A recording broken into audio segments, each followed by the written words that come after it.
Dorju Pumbungan, Rigna, Kanaro, and May Lucy Bay, consultant, Dudin, Pumbu, Koala, Kambasi, Pumbunga, Ibati, Drumne, and Koala, Tangle. Amitabha continues to explain that in brief, what is known as the 5 accumulations or the 5 skandhas, these are the 5 types of Buddhas. So all of us who find ourselves in this body of ours, we're all endowed with these 5 types, which is 5 ways of perceiving things, appearances and phenomena, which are commonly known as the 5 skandhas, the 5 abilities, the 5 accumulations. And in their pure form, or purified form, there are none other but the 5 Buddha types.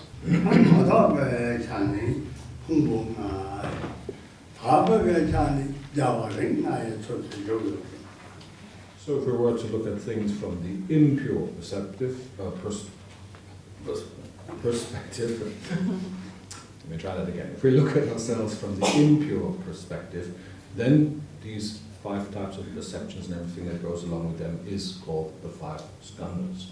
If we were to look at it from the pure point of view, then there would be the 5 types of Buddha. And you, Pumbunati, Maron, Yoga, Dini, Adige, Pumbunara, Madapati, Tabaga, Tala, Tana, Yeram Gomez, Yerana, Great Namalas, Yeram Gomez.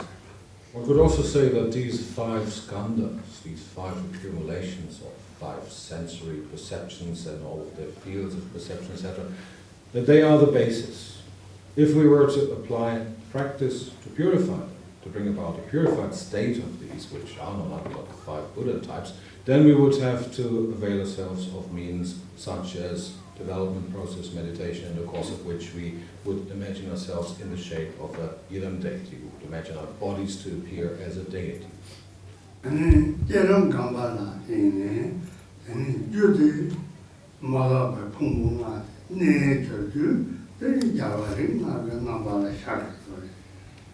development process meditation properly applied will invariably result in our purifying the impure 5 basic states, which will in turn bring about the realization of the 5 Buddha states.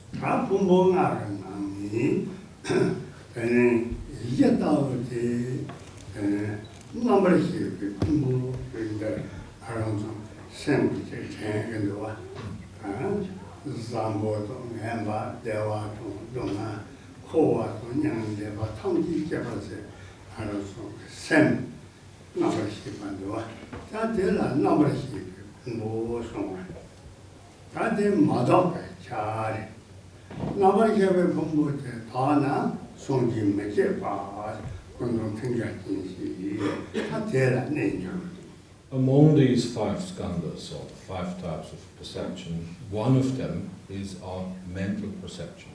For this ability of mental perception, we perceive all sorts of mental states, such as happiness or suffering, such as well-being or feeling rather unwell, such as bliss for that matter, or depression, etc., and so forth. That is the skandha of consciousness itself in its impure form. Once purified through corresponding practices, that will arise as the blue Buddha Akshobhya.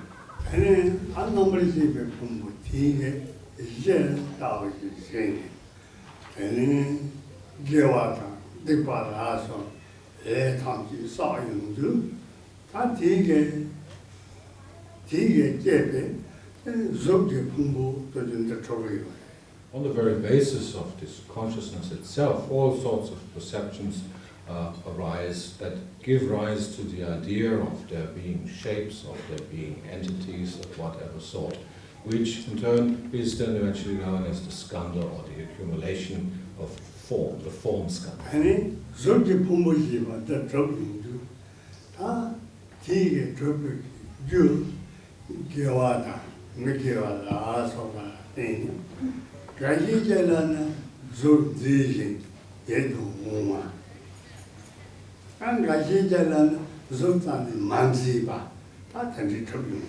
When it comes to the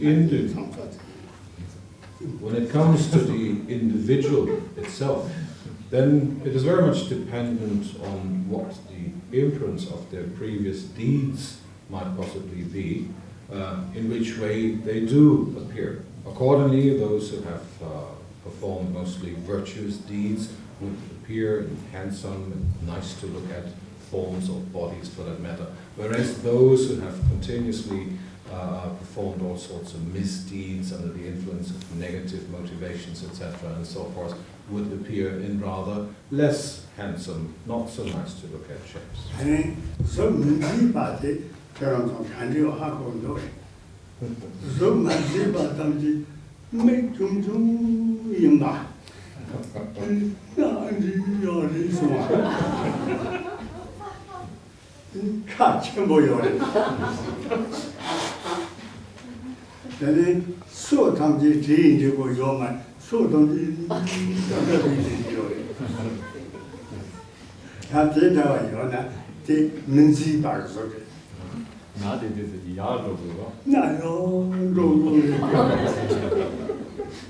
So Rinpoche asks, do you actually know how a not so nice to look at form looks?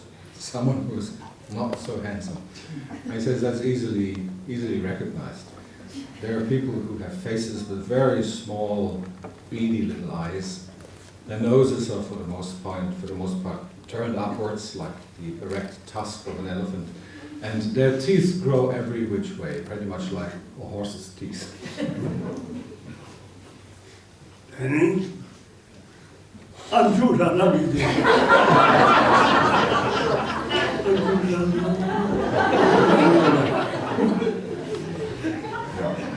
So not to forget the ears. The ears, of course, also stand every which way and could very likely be used as wings.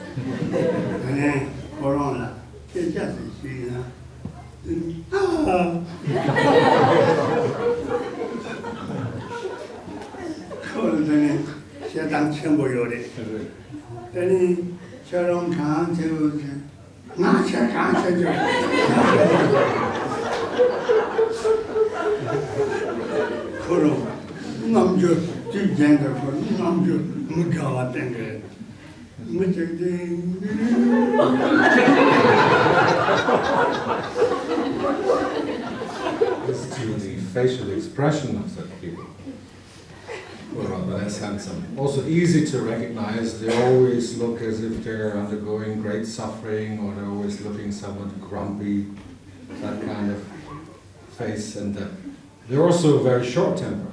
Even if you address them just in a very friendly way, if you say hello, how are you, immediately go, what? Just going to ask how you are, what business of yours is that? So that sort of person.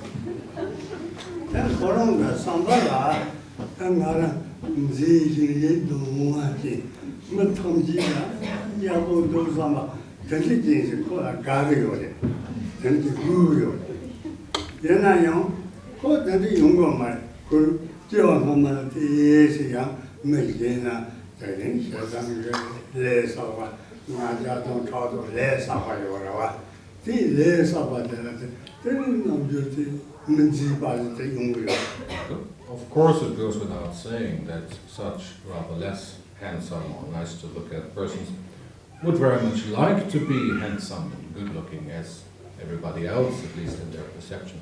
And they try all sorts of things, yet whatever it is they try, it does not work out. Why is that? Because in previous lifetimes, through their continuous habit of being angry and being full of misgivings for others, with others, etc. and so forth, they have just habituated themselves to such a grumpy exterior that no matter what it is they do in this particular lifetime, it always comes to the fore again.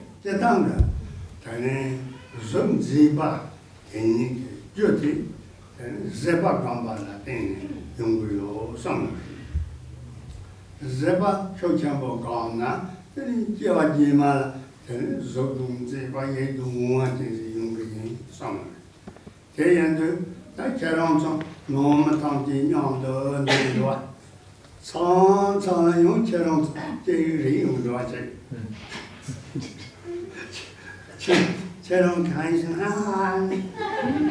Cherong Kaisan. So you did the Rajan to by Korongi, Uji Zegla. Think you let Cherong Zapaya of Gona, Zepek, Pena, and then Jima, the song Zipa Yedon, and the young song. È toccato però. È toccato. Tanti zepa niente me ne ho adottato lo c'ero. Chupa jebi yo mare. Chupa janna.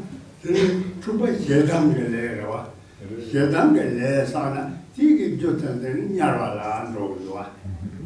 Tani zepa gona. Tanti zepa ke jola de. Maru ke sang ke dikwa drawa tham ke ta lo wa.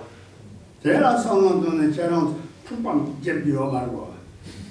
It is said clearly that if one should have the desire to be born in a very handsome, beautiful, nice to look at, pleasing form, then the predominant means to do so, or to bring that about, is to train yourself in the virtue of patience.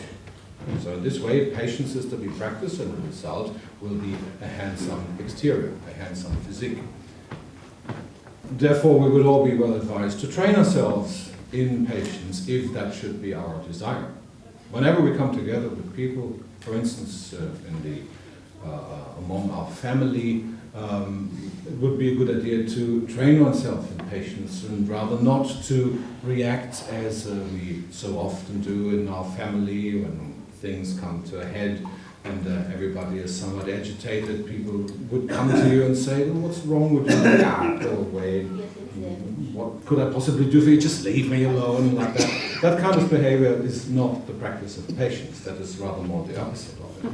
So if we should wish to eventually attain such a handsome form, then patience is the predominant means of doing so. On the other hand, if we were to allow ourselves to be overwhelmed by all sorts of other emotional defilements, by anger, by hatred, etc., and so forth. Of course, clearly the result of that would be the rebirth in one of the lower realms, like the hell realms, and it would be the experience of great suffering.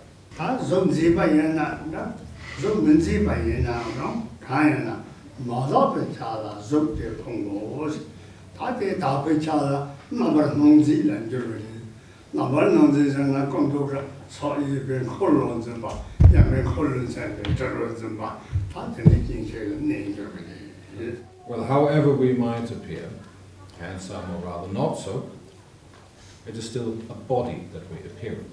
A body which fundamentally is form, the form skandha, the expression of the form skandha.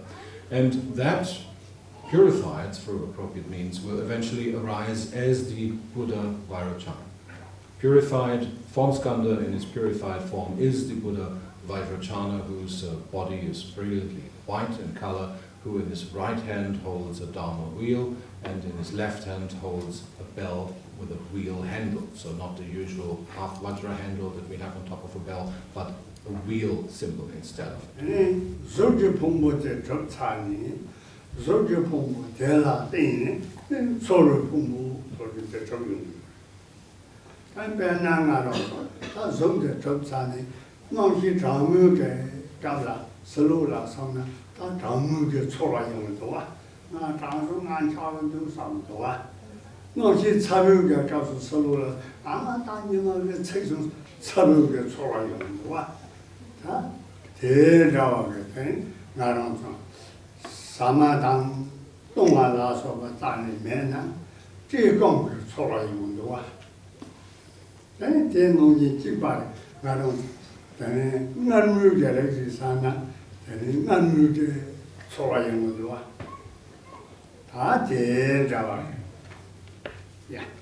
Having in any which way whatsoever achieved the body, having brought about this form skandha of the body, for the most part, of course, that also comes together with all sorts of sensual perceptions. For instance, if we go to the outside, if we walk on the outside and when it is cold, we get that cold feeling. If the sun is burning down, we get that feeling of unbearable heat. If we eat something, we will perceive its taste. Sweet tastes will taste sweet to us, of course, sour tastes sour, etc., and so forth. So there are these sensual perceptions which come along with this body of ours.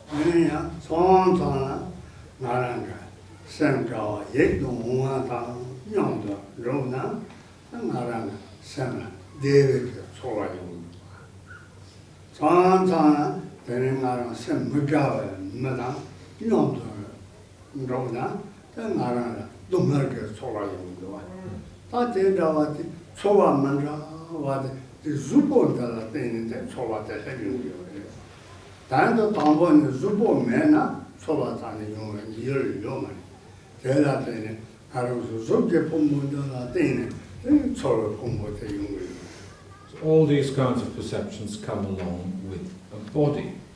And they are based on our having a body.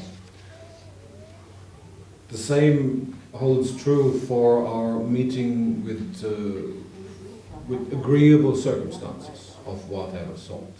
They could possibly bring about the feeling of happiness within our minds. Or if we meet with disagreeable circumstances, we will experience suffering of whatever sort. So all of these various perceptions, either of, for instance, taste, touch, or even the perceptions of either being happy or being unhappy, experiencing bliss or suffering for that matter, they all come along with the body. If there were no such body, if that body skandha had not formed, that form skandha had not shaped into a body, there would be no basis for experiencing any of these.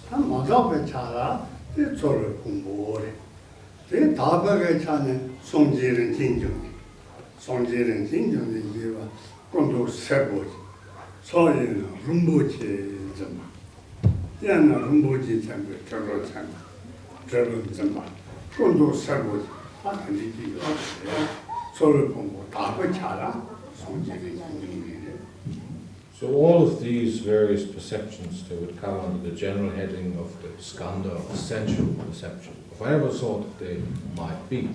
And as we have, what it is that we have heard now describes this skandha of sensual perceptions in its impure form. Once appropriately purified, it will eventually arise as the Buddha Ratnasambhava. Ratnasambhava is yellow or golden in color, and in his right hand he holds a jewel, and in his left hand he holds a bell with a jewel handle.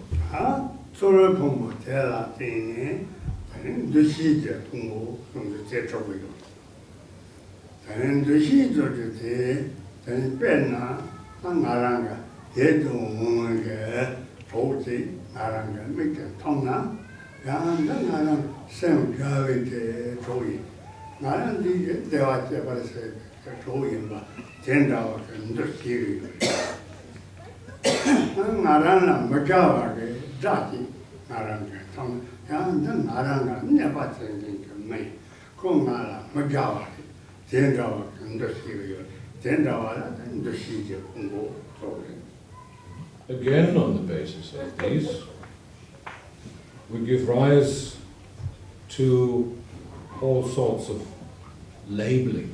We allow, as soon as we perceive something or someone, to label that thing or to label them. And accordingly, for instance, if we would come into the presence of someone who we deem a friend, if we would perceive such a person, we would see or meet such a person, we would think, here's my dear friend. On the other hand, if it were someone who we consider to be rather more an enemy of ourselves, we would immediately say, here comes that enemy. So on the basis of the aforementioned various formations or accumulations, there is also the one that serves to immediately, upon perception, label things, categorize things.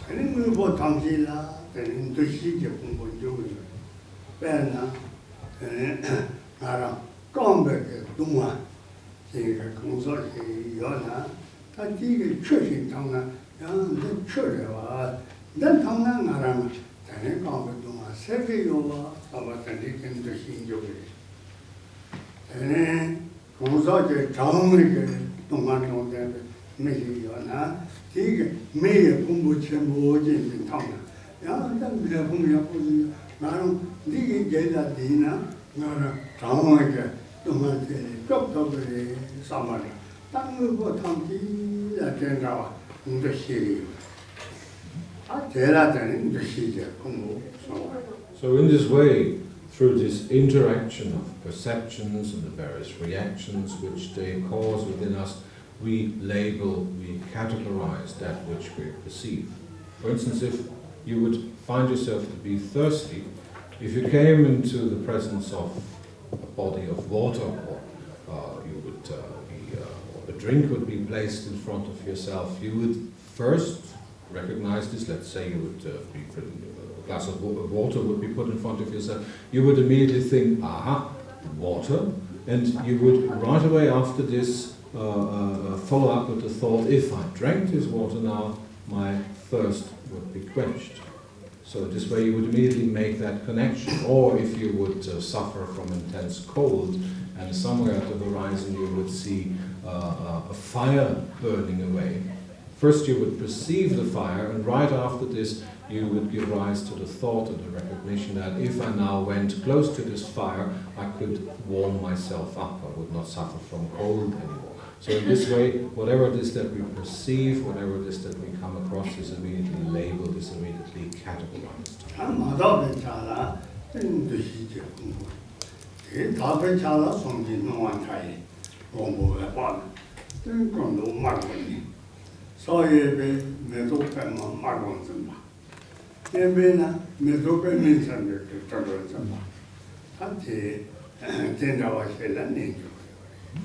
So this ability or this tendency to categorize, to label, to put things in perspective in this way, of course, is the description of how things are in the impure state. If we would appropriately purify this, this would eventually arise as the red Buddha Amitabha, who in his right hand holds a lotus flower and his left hand holds a bell with a lotus handle.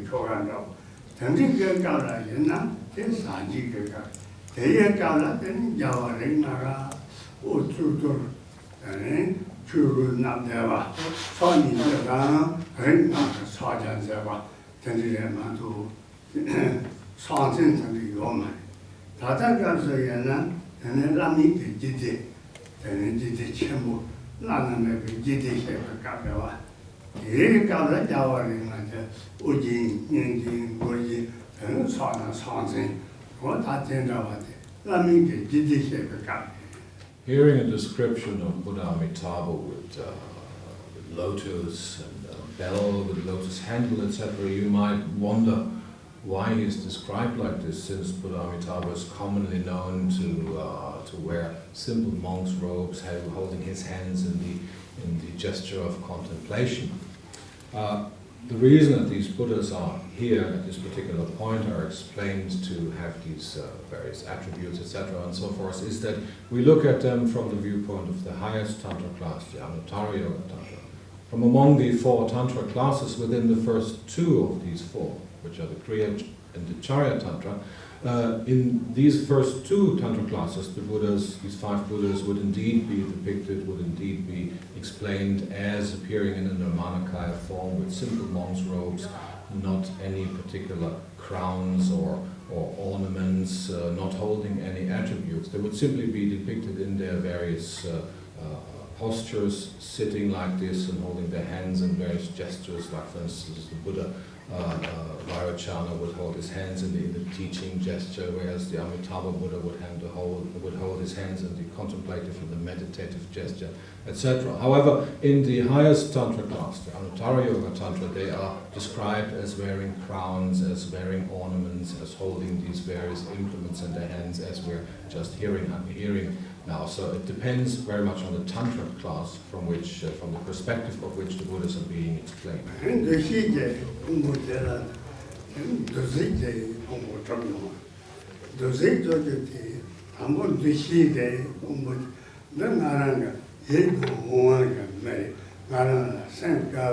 mere samando hine, ta tela dozike, ludomono yidu, ta tela tani sawayabu, chera na sala perusunda, narankaben, chero yurunda, cherange, ilayabu yirunda, ta tela sowa, sen, zewata, zeru, namjuru yabu. On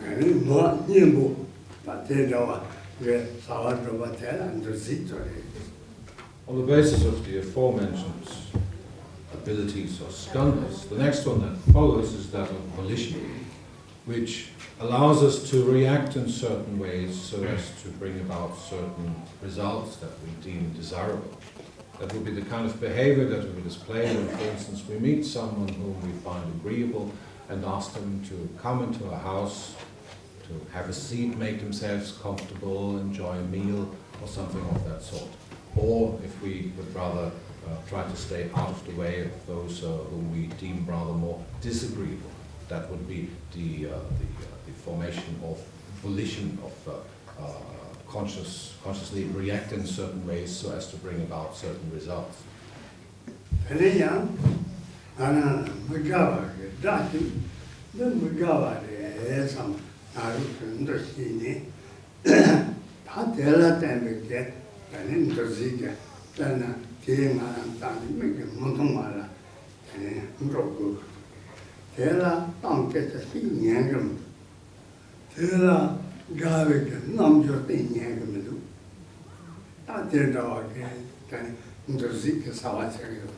Similarly, we react with those whom we deem rather more disagreeable.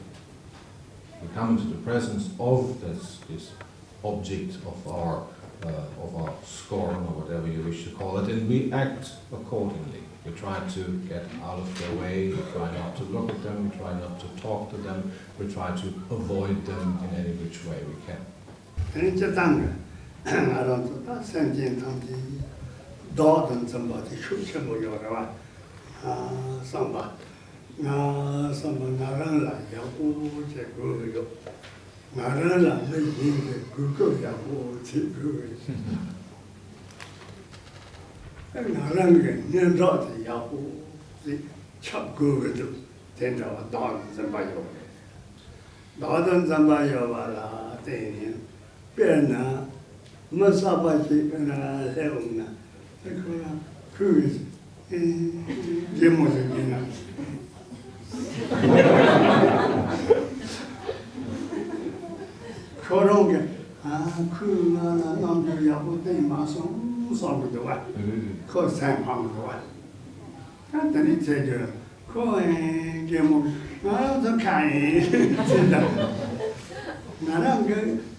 Hello, Sena.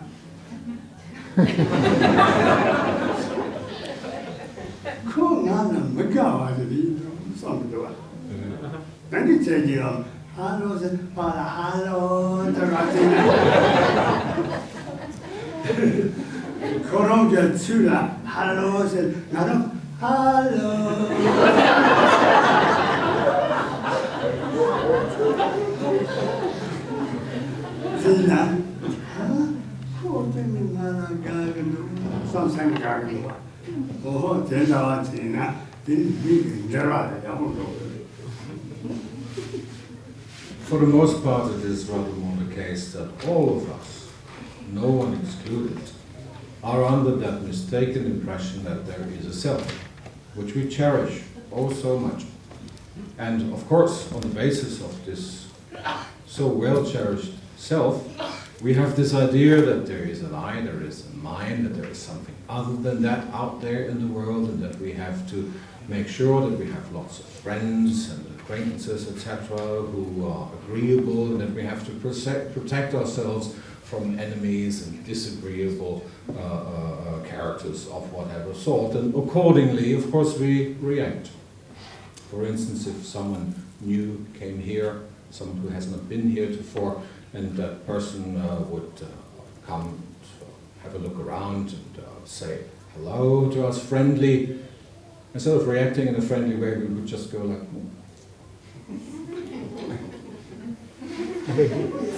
Of course, that leaves a reaction with the person. That person would, for the most part, probably think like, oh, goodness me, that one is a strange character. I'd better not talk to that one again. Or if someone even is a little bit insecure and doesn't really know how to react in our face, they would say something and we would simply just completely ignore them. Rather than, as Rinpoche suggests, just be friendly to them. Receive them in a very nice way, go hello, welcome, make yourself at home. That of course would also leave an impression with such a person, and they would think, how nicely am I received being here. Hello.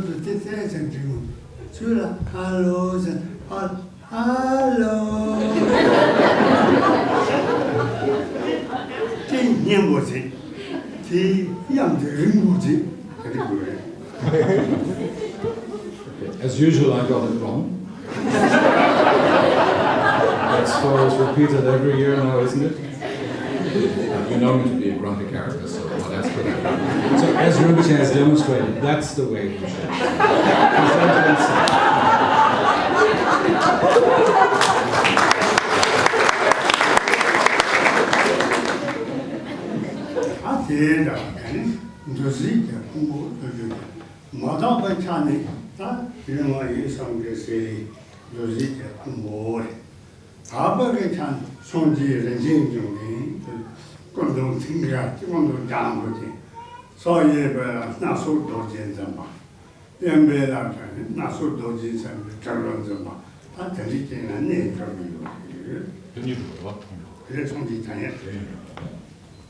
So the whole sum of that type of reaction, that type of behavior, etc., is again the description of the state of affairs in its impure aspect. Purified with the appropriate means, it will eventually arise as the realization of the Buddha Amoghasiddhi, who is usually depicted with a deep green body color, who at his heart in his right hand holds crossed vajra, or variegated vajra as it is literally called, and who holds in his left hand a bell with a crossed vajra handle.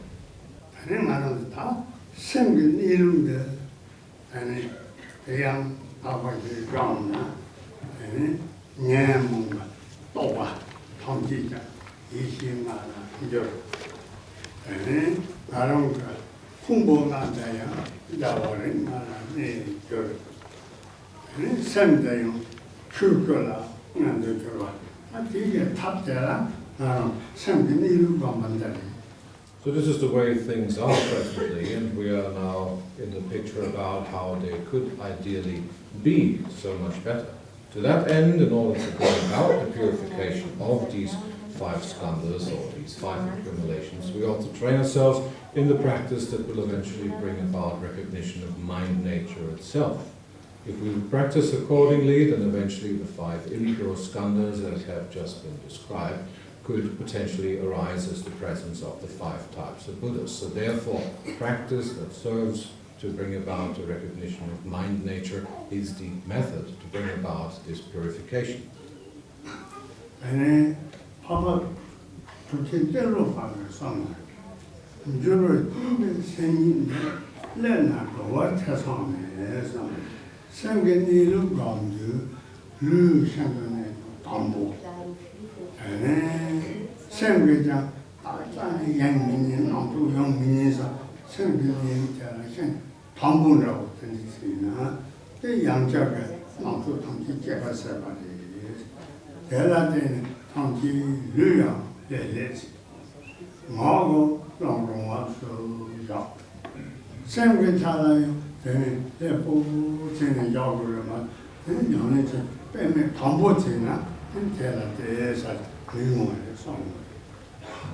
In this regard, a word from the Mahasiddha, the great accomplished master of the past, Tilopa, who has said, this tense tangle of consciousness, once loosened, is utter freedom.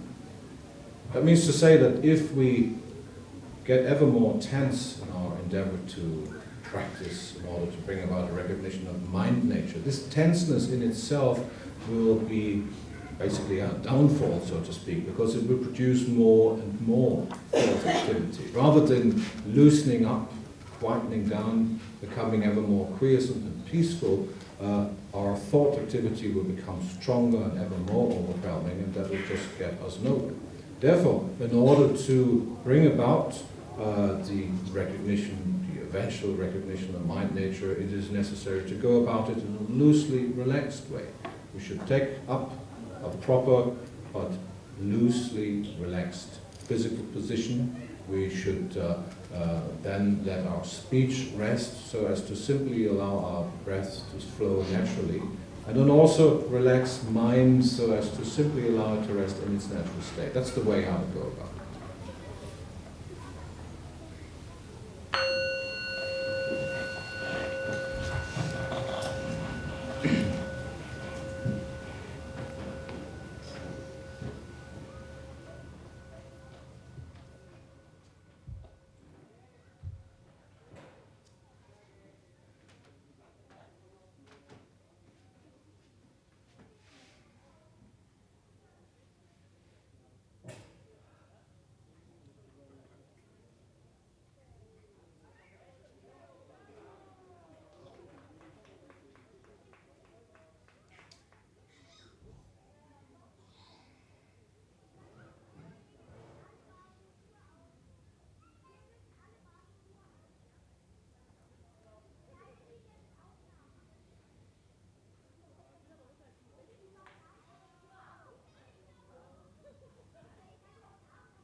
If any, we have time for a few questions.